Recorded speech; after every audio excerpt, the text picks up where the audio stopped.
ഇന്ന് വൈകുന്നേരത്തേക്ക് ചോറിൻ്റെ കൂടെ കഴിക്കാൻ വേണ്ടിയിട്ട് ഒരു വെറൈറ്റി കറിയാണ് ഉണ്ടാക്കിയിട്ടുള്ളത്. വെണ്ടയ്ക്ക വെച്ചിട്ടാണ്.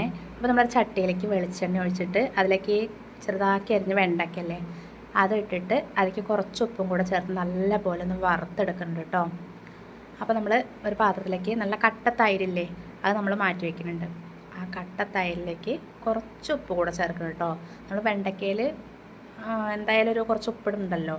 അപ്പോൾ അങ്ങനെ ആ വെണ്ടയ്ക്കൊക്കെ നല്ലപോലെ വറുത്ത് കോരി മാറ്റി വെച്ചിട്ടുണ്ട്.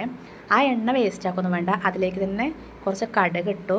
അതുപോലെ തന്നെ ഉണക്കമുളകില്ലേ, ഉണക്കമുളകും കറിവേപ്പില കൂടെ ചേർത്തിട്ട് നല്ല പോലെ ഒന്ന് വഴറ്റിയെടുക്കുക. എന്നിട്ട് അത് നമ്മൾ ഈ തൈരിലേക്ക് ഒഴിക്കണേ. അതുപോലെ തന്നെ വറുത്ത് കോരി വെച്ചിരിക്കുന്ന ആ വെണ്ടയ്ക്കല്ലേ, വെണ്ടയ്ക്ക കൂടെ ചേർത്ത് നല്ല പോലെ ഒന്ന് മിക്സ് ചെയ്ത് നമ്മൾ മക്കൾക്കൊന്ന് കൊടുത്ത് നോക്കി. നല്ല രസമാണ് കേട്ടോ. നമ്മൾ എന്നും ഒരേപോലെ കറികൾ ഉണ്ടാക്കുമ്പോൾ ഇങ്ങനെയൊക്കെ ഒരു മാറ്റത്തിൽ ഉണ്ടാക്കി കൊടുത്തിട്ടുണ്ടെങ്കിൽ കുട്ടികൾക്ക് ഇഷ്ടപ്പെടുവേ. ഇനി നമുക്ക് മക്കൾക്ക് വേണ്ടിയിട്ട് ഇങ്ങനെയൊക്കെ ഒന്ന് മാറ്റി പിടിച്ച് നോക്കാം കേട്ടോ. അപ്പോൾ വീഡിയോ ഇഷ്ടപ്പെട്ട എല്ലാവരും സപ്പോർട്ട് ചെയ്യണേ.